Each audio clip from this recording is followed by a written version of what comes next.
नमस्कार, स्वागत है आप सभी का रिपोर्टर लाइव में। मैं हूं आपके साथ सुनील चौहान। रिपोर्टर लाइव में हम अपने तमाम संवाददाताओं से लेते हैं दिन भर की बड़ी खबरों की जानकारी।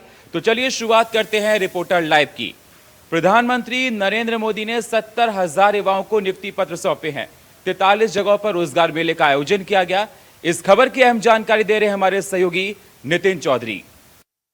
प्रधानमंत्री नरेंद्र मोदी ने आज वीडियो कॉन्फ्रेंस के जरिए रोजगार मेले की शुरुआत कर दी है। बता दें कि 70,000 से अधिक लोगों को आज रोजगार दिया गया है। बताया जा रहा है कि सरकारी संगठन पे और जिस तरीके से सरकारी विभाग खाली पड़े थे उसमें 70,000 से अधिक लोगों को नौकरी के प्रमाण पत्र बांटे गए हैं। रोजगार मेले को संबोधित करते हुए पीएम मोदी ने कहा कि रोजगार मेला एनडीए और भाजपा सरकार की नई पहचान बन गई है। मुझे खुशी है कि बीजेपी के शासन वाली सरकारों ने भी लगातार इस तरह के रोजगार मेले का आयोजन कर रही है। जो लोग इस समय सरकारी नौकरी में आ रहे हैं उनके लिए यह बहुत ही महत्वपूर्ण समय है। आपके समय अगले 25 साल में भारत को राष्ट्र बनाने का लक्ष्य है। पीएम मोदी ने कहा कि मुद्रा योजना से करोड़ों युवाओं की मदद मिलेगी। स्टेट ऑफ इंडिया और स्टेट ऑफ इंडिया जैसे अभियानों को युवाओं को समर्थन और ज़्यादा बढ़ रहा है।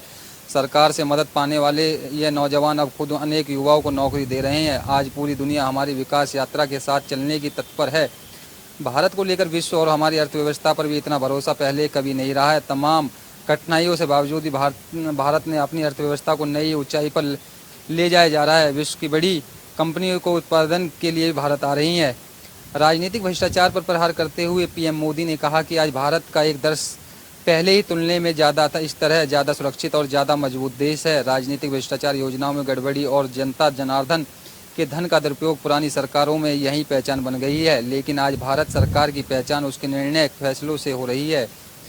आज भारत सरकार की पहचान उसके आर्थिक और प्रगतिशील सामाजिक सुधारों से हो रही है। एक ही तरफ परिवारवाद पार्टी और भ्रष्टाचार करने वाली पार्टी हैं, देश के नौजवानों को लूटने वाली पार्टियां हैं। उनके रास्ता है कि रेट कार्ड, जबकि हम युवाओं के भविष्य का सेफ कार्ड करने का काम कर रहे हैं। रेट कार्ड आपके सपनों को चूर चूर कर देता है, जबकि हम आपके संकल्प को साकार करने में लगे हैं। आपकी और आपके परिवार की सभी इच्छाओं और आकांक्षाओं पर सेफ गार्ड करने के लगे हैं। उन्होंने कहा कि हमारे जल जीवन मिशन पर 4 लाख करोड़ रुपए खर्च किए गए जा रहे हैं। जब यहाँ मिशन शुरू हुआ तो ग्रामीण इलाके के 100 घरों में से 15 घरों में इन नल से जल आता है। लेकिन आज इसी मिशन को जरिए 100 में से 62 घरों में पाइप से पानी आने लगा है। आज देश के 130 जिलों में सभी गाँव में प्रत्येक घर में नल से जल आता है। रोजगार मेले में आयोजन देश भर में 43 जगहों पर हुए। केंद्र सरकार के विभिन्न विभागों के साथ साथ राज्य और प्रदेशों में बड़े पैमानों पर नियुक्ति की गई है। नए कर्मचारियों की वित्तीय सेवा विभाग, डाक विभाग, स्कूल शिक्षा विभाग, उच्च शिक्षा विभाग, रक्षा मंत्रालय, राजस्व विभाग, स्वास्थ्य मंत्रालय, परमाणु ऊर्जा विभाग, रेल मंत्रालय, लेख परीक्षा और लेख विभाग और गृह मंत्रालय सहित विभिन्न विभागों में नियुक्ति की गई है। जहां देश के प्रधानमंत्री नरेंद्र मोदी ने आज वीडियो कॉन्फ्रेंस के जरिए रोजगार मेले का आयोजन किया गया था, तो उसमें 70,000 से अधिक लोगों को यहां पर भर्तियां दी गई हैं। लेकिन उसके बाद बताया जा रहा है कि प्रधानमंत्री नरेंद्र मोदी ने साफ तौर पर कहा है कि भारत सबसे ऊंचाई का देश बनने जा रहा है। 130 घरों में पानी की सप्लाई भी मिलने लगी है। और कहा जा रहा है कि इस तरीके की जो पार्टियां, समाजवाद पार्टी हो या परिवारवाद पार्टी हो, उनको पूरी तरीके से प्रधानमंत्री नरेंद्र मोदी ने कहा है कि भ्रष्टाचार के रूप में ये देखा जा रहा है। कैमरामैन निक्की के साथ मैं नितिन चौधरी, इंडिया वॉइस, दिल्ली। बिहार महागठबंधन में फूट पड़ती हुई नजर आ रही है। जीतन राम मांझी के बेटे ने अपने पद से इस्तीफा दे दिया है। इस खबर को बता रही हमारी सहयोगी दीक्षा चौधरी। विपक्षी एकता के लिए 23 जून को होने वाली पटना में रैली से पहले नीतीश सरकार को बड़ा जोरदार झटका लगा है। पूर्व मुख्यमंत्री जीतन राम मांझी के बेटे संतोष मांझी ने अपने पद से इस्तीफा दे दिया है। इस्तीफा देने से पहले उनकी जाति जनजाति के वित्त मंत्री से काफी लंबी बातचीत हुई थी। संतोष सुमन मांझी का इस्तीफा स्वीकार हुआ है या नहीं, इस बारे में मुख्यमंत्री की ओर से अभी कोई बयान या जानकारी नहीं आई है। इस्तीफा स्वीकार होने की स्थिति में उसे राज्यपाल के पास भेज दिया जाएगा। इधर मंत्रिमंडल से इस्तीफा देने के बाद संतोष सुमन ने कहा कि हमको विपक्षी एकता के लिए बुलावा नहीं मिला, क्योंकि जदयू हमारी पार्टी का विलय चाहती थी। पार्टी के रूप में हमारी पहचान पर सवाल था, इसलिए हम रूपी घर तोड़ने की जगह सरकार से निकलना ही अंतिम विकल्प था। उन्होंने कहा कि पार्टी के लिए हम लोग खूब मेहनत कर रहे हैं, ऐसे में इस तरह का विकल्प चुनना संभव नहीं था। बातचीत में इस बात की भी नाराजगी जताई गई कि विपक्षी एकता के नाम पर 23 जून को पटना में हो रही बैठक से हमको दूर रखा गया। सोमवार को पूर्व मुख्यमंत्री जीतन राम मांझी ने खुलकर स्वीकार किया था कि उन्हें विपक्षी एकता के नाम पर पटना में होने वाली बैठक के लिए बुलावा नहीं मिला।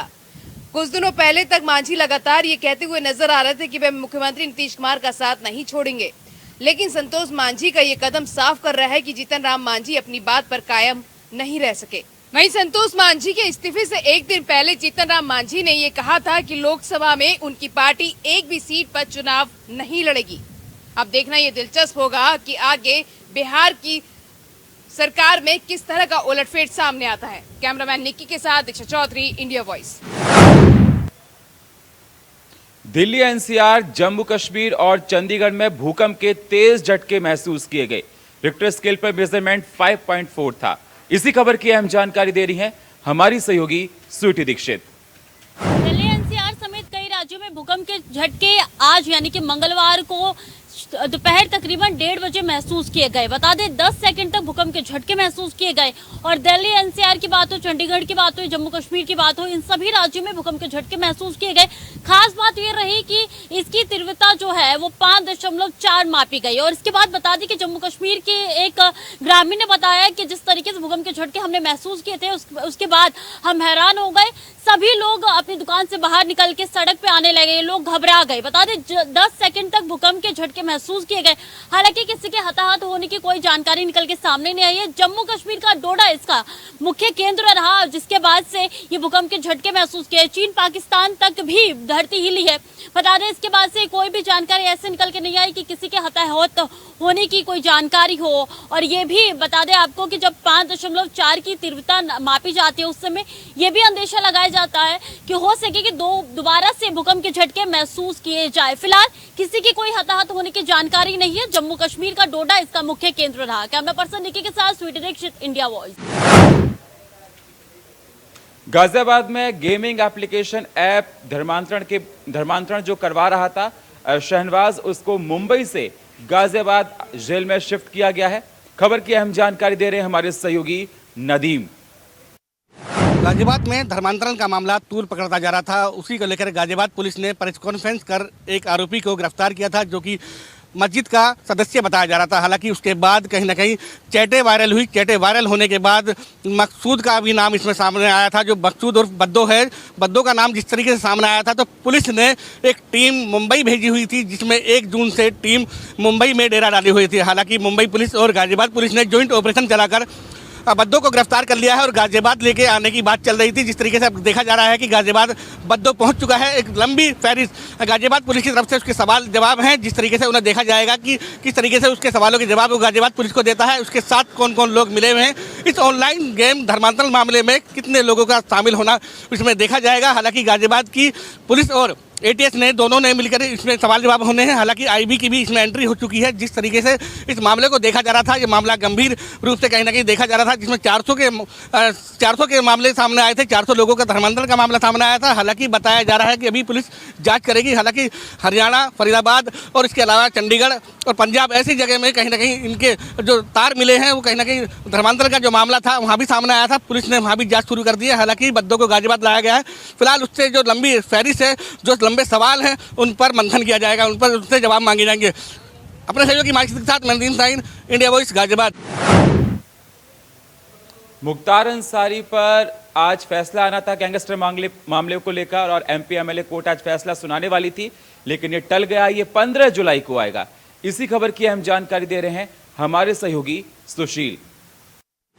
माफिया डॉन मुख्तार अंसारी के खिलाफ आज गाजीपुर की एमपी एमएलए कोर्ट में सजा का ऐलान होना था। माफिया डॉन मुख्तार अंसारी पर 2009 में कपिल देव सिंह हत्याकांड में करंडा थाना के सबुआ गांव में वहां पर कपिल देव सिंह की हत्या कर दी जाती है। उसमें मुख्तार अंसारी का नाम आता है। डॉन 2005 से ही जेल की सलाखों के पीछे है। 120 बी के तहत मुख्तार अंसारी को मुजरिम बनाया जाता है। और आज गाजीपुर की एमपी एमएलए कोर्ट में अपर सत्र न्यायाधीश दुर्गेश पांडे इस सजा को सुनाने वाले थे, लेकिन दुर्गेश पांडे के अवकाश पर चले जाने के कारण मुख्तार अंसारी के इस फैसले को आगे टाल दिया गया। 15 जुलाई को इस तिथि को मुकर्रर कर दिया गया। गैंगस्टर मामले में मुख्तार अंसारी के खिलाफ 15 जुलाई को गाजीपुर की एमपी एमएलए कोर्ट ने फैसला सुरक्षित कर दिया है। गाजीपुर के एमपी एमएलए कोर्ट से जब मुख्तार अंसारी के वकील लियाकत अली से बातचीत की गई तो लियाकत अली ने बताया मुख्तार अंसारी के खिलाफ जेल के अंदर भी जान से मारने की साजिश रची जा रही है। अतः इसी के चलते वीडियो कॉन्फ्रेंसिंग के जरिए जुड़ना था डॉन को, लेकिन आज नहीं जुड़ सका डॉन।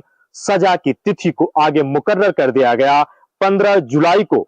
गाजीपुर की कपिलदेव सिंह हत्याकांड में, जो कि काफी हाई प्रोफाइल और चर्चित हत्याकांड है, इसमें मुख्तार अंसारी के सजा का ऐलान होना है, जिसकी तिथि को 15 जुलाई तय की गया। इंडिया वॉइस के लिए मैं सुशील तिवारी, गाजीपुर से। कुख्यात माफिया खान मुबारक का शव उसके परिवार को सुपुर्द कर दिया गया है। वकील के साथ उसके शव को लेने के लिए उसकी चाची, भांजी और बहन आई थी। इसी खबर की अहम जानकारी दे रहे हैं हमारे सहयोगी आनंद तिवारी। कुख्यात अपराधी खान मुबारक की जिला अस्पताल में मौत हो गई। आपको बता दें, इलाज के दौरान उसका 4 बजे उसने दम तोड़ दिया।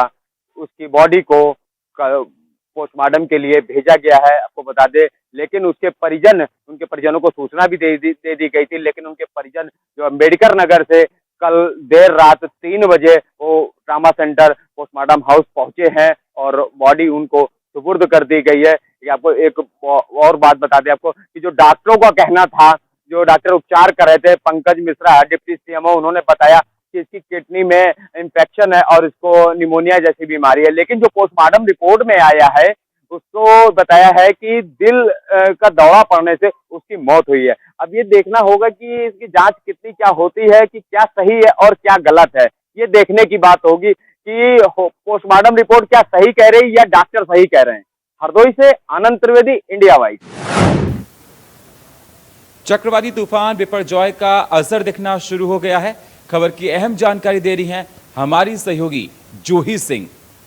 अरब सागर से उठा चक्रवाती तूफान बिपरजॉय जो है गुजरात के तटीय इलाकों से 15 जून को जो है वो टकराएगा।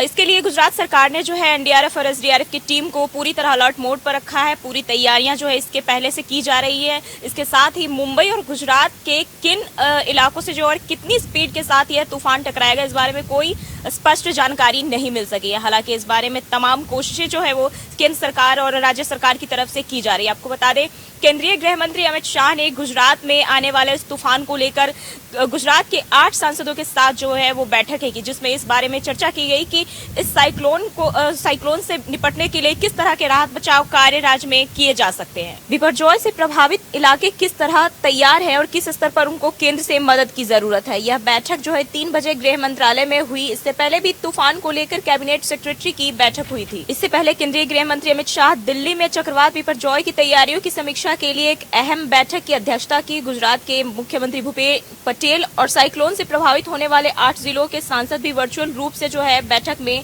भागीदार हुए। इसके अलावा जिन राज्यों और केंद्र शासित प्रदेशों में जो है बिपरजॉय के से क्षति होने की संभावना है, वहां के आपदा प्रबंधन मंत्री जो है वो भी इस बैठक में मौजूद रहे।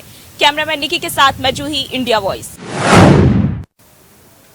यूके एसएससी पेपर लीक मामले में ईडी ने उसके घर पर छापा मारा है। खबर की अहम जानकारी दे रहे हैं हमारे सहयोगी जहीर। बिजनौर के धामपुर इलाके में आज ईडी की टीम ने छापेमारी कर यूकेएससी पेपर लीक के मुखिया के दस्तावेज और उसकी संपत्ति की मामले की जांच की। बताया जा रहा है कि लगभग 1 साल पहले उत्तराखंड में यूकेएससी का पेपर लीक हुआ था। उसके मास्टरमाइंड केंद्रपाल, जो बिजनौर के धामपुर इलाके का रहने वाला है, उत्तराखंड की एसटीएफ ने लगभग 8 महीने पहले उसको गिरफ्तार किया था। फिलहाल वो उत्तराखंड की जेल में बंद है। अब ईडी की टीम ने केंद्रपाल के ऊपर शिकंजा कस दिया है। आज ईडी के कई सदस्यों की एक टीम जो है धामपुर पहुंच करके उसके आवास पर पहुंची और उसकी संपत्ति, चल और अचल संपत्ति की बारीकी से जांच की। साथ ही उसकी पत्नी को हिरासत में लेकर के बैंक भी ले जाया गया, जहां पर उसके लॉकर और अकाउंट की भी जांच की गई। बताया जा रहा है कि ईडी की टीम को बहुत कुछ अहम सुराग मिले हैं। कितनी संपत्ति के सुराग मिले हैं, कितनी अवैध धन के उसके जो है सुराग मिले हैं, इस मामले में ईडी का कोई भी अफसर भी कुछ बोलने को तैयार नहीं है। फिलहाल धामपुर इलाके में पूरा चर्चा का बाजार गर्म है। बिजनौर से जहीर अहमद, इंडिया वाइज। गाजियाबाद में पुलिस कस्टडी में दिलशाद की मौत का मामला तूल पकड़ता जा रहा है, जिस पर हंगामा हो रहा है। इस खबर की अहम जानकारी दे रहे हैं हमारे सहयोगी नदीम शाहीन। गाजियाबाद के विजयनगर थाने में पुलिस हिरासत में ली गई दिलशाद की मौत के बाद कहीं ना कहीं मामला तूल पकड़ता जा रहा है। आपको बता दें, दिलशाद के परिजनों ने थाने को घेरा। थाने के घेराव के बाद कहीं ना कहीं पुलिस ने दिलशाद के आरोपी जो पुलिस कांस्टेबल थे उन पर कहीं ना कहीं मुकदमा दर्ज कर दिया है। हालांकि अब बताया जा रहा है कि उनकी बर्खास्ती की भी बात चल रही है, लेकिन बड़ा सवाल ये हो जाता है कि पुलिस कस्टडी में उसको लिया गया और लेने के बाद जिस तरीके से उसकी मौत हो गई, हालांकि उसको एक्सीडेंट का रूप दिया जा रहा था, जिसमें देखा भी जा रहा था कि उसकी गाड़ी जो है वो घायल अवस्था में दिखाई जा रही थी कि गाड़ी को भी कहीं ना कहीं चोट लगी है और उसके साथ साथ अगर देखा जाए तो उसको भी कहीं ना कहीं चोट लगी है, जिसकी वजह से उसको एक अलग रूप देने की कोशिश की जा रही थी। लेकिन पुलिस की निष्पक्ष जांच के बाद कहीं ना कहीं पता लगा है कि दिलशाद की पुलिस कस्टडी में उसको मारपीट कर उसके साथ उसके मौत के घाट उसे उतार दिया, जिसके बाद पुलिस पर मुकदमा दर्ज हो गया है। हालांकि गाजियाबाद के पुलिस अफसरों ने इस मामले का पुष्टि कर दी है, क्योंकि उसकी जो FIR है उसकी कॉपी भी दे दी गई है। फिलहाल पुलिस ने इस मामले में कहीं ना कहीं सतर्कता बरतते हुए अपने ही कांस्टेबल पर मुकदमा दर्ज कर लिया है। अपने सहयोगी माइक के साथ मैं नदीम शाहीन, इंडिया वॉइस, गाजियाबाद। अमरोहा में स्टंटबाजी का खेल लगातार जारी है। खबर की अहम जानकारी दे रहे हैं हमारे सहयोगी मोहम्मद इमरान। अमरोहा में लगातार स्टंटबाजी का खेल सड़कों पर, नेशनल हाईवे पर युवाओं द्वारा खेला जा रहा है। लगातार स्टंटबाजी के वीडियो वायरल होते हुए नजर आ रहे हैं। ऐसा ही मामला एक रजबपुर थाना क्षेत्र के नेशनल हाईवे 9 पर देखने को मिला है, जहां पर 4 युवा, नाबालिग युवा मोटरसाइकिल पर रील बनाने के चक्कर में अपनी जान जोखिम में डालते हुए नजर आ रहे हैं, जिसका वीडियो सोशल मीडिया पर वायरल हुआ है। हालांकि अमरोहा पुलिस द्वारा लगातार स्टंटबाजियों पर कार्रवाई भी की जा रही है। जितने भी लोग लगातार स्टंट कर रहे थे उन पर पुलिस द्वारा लगातार कार्रवाइयाँ भी की गई हैं। ऐसा ही मामला एक अमरोहा के रजबपुर के नेशनल हाईवे 9 पर देखने को मिला है, जहाँ पर रील बनाने के चक्कर में, पॉपुलर होने के चक्कर में इन युवाओं ने जान जोखिम में डालकर रील बनाया और उसको सोशल मीडिया पर वायरल कर दिया। लगातार रील बनाने के मामले में अन्य प्रदेशों में भी हादसे सामने आए हैं। अमरोहा में भी कई हादसे रील बनाने के चक्कर में हो गए हैं, जिसके चलते लोगों को अपनी जान जोखिम में डालनी पड़ी है। वहीं देखना होगा कि अमरोहा की पुलिस इन रील बनाने वाले युवाओं पर किस तरह की कार्रवाई करती है, इनको रोकने के चक्कर में किस तरह का अभियान चलाकर कार्रवाई करेगी। अमरोहा से इंडिया वॉइस के लिए मोहम्मद इमरान की रिपोर्ट।